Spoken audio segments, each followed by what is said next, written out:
name is Gradowski. I'm a postdoctoral fellow at the Center for Philosophy of Science this year, and I recently finished my PhD at the CUNY Graduate Center, where I wrote my dissertation in the history and philosophy of science.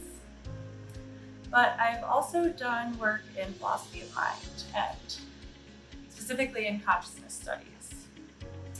And it's that work that led me into the philosophy of science.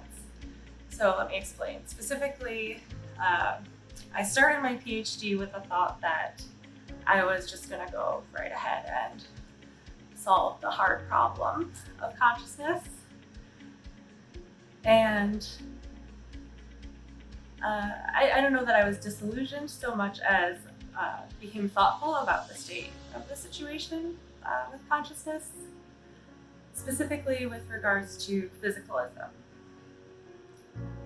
So my thought was that consciousness is a sort of anomaly for physicalist ideologies. And I thought, solving the hard problem would have to, at least in my thinking, had to bring us beyond physicalism, at least in the current sense of physical. So we see some alternative views in philosophy, like panpsychism or dualism, and these are not popular in scientific thinking, unlike physicalism. So there's a lot of resistance to panpsychist ideas, for example, and that got me thinking about this potentially, if we took on a sort of panpsychist view or some, just an alternative to physicalism, we might end up with a kind of Kuhnian revolution. And this was when I was just, getting into philosophy of science. So my thinking was pretty basic, but I ended up going down the rabbit hole into the history of science, where I was looking at cases in which theories that saw a lot of resistance early on, theories which I call fringe theories that are inconsistent with the views espoused by institution-based specialized experts in a field. I thought, there are these cases actually where a fringe theory is becoming mainstream. And, I thought maybe there are a few cases of this here and there, but it made me wonder, is it justified for us to be excluding these fringe theories given the fact that, here and there they've contributed to mainstream science? So the classic examples of fringe theories becoming mainstream that tend to come to people's mind at least are continental drift and the germ theory of disease. But there's actually tons of these cases, which I did not expect to discover.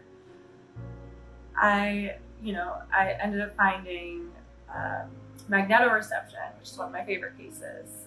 This view that birds can sense the Earth's magnetic field was dismissed as just completely ludicrous and, thought to be akin to birds having a sort of sixth sense.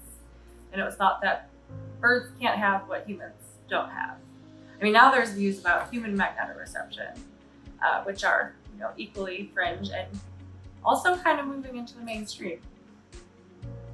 So, there's just tons of views like this. So the sunken city, Heraklion, was thought to be a myth, and Frank Gaudio, this degreed mathematician, actually managed to get some funding to search for the city based on a report from a pilot who saw dark shadows in the water in Abu Kubray. And it took 5 years, but he ended up finding Heraklion, and all the while was criticized by mainstream geologists. For one, the fact that he was doing underwater research, but also the fact that he wasn't an archaeologist. So, in this case too, even after Gaudio found Heraklion, many archaeologists declined to attend a conference hosted by Oxford University, saying that we shouldn't be letting the line of science be taken up by these amateurs.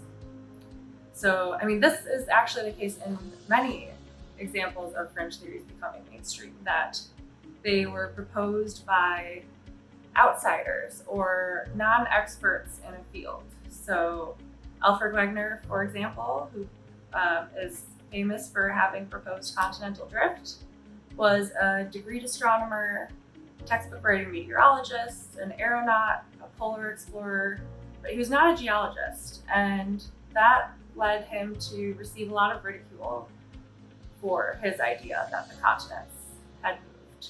And I mean, he also wasn't the first. And if you look at the history, actually, nearly all of the people who proposed continental drift ideas, which I call continental mobilism, nearly all of these people were not experts in geology.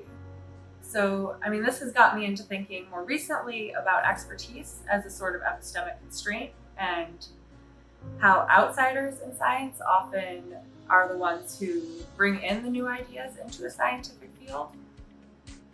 So that's what I've been working on recently, and at the center I've been very lucky to be running a group on fringe theories and conspiracy theories, which has been really, really fun, and I've gotten tons of awesome feedback on this work I'm doing and my arguments for epistemic tolerance, just this idea that we ought to take fringe theories more seriously in scientific research and across the board.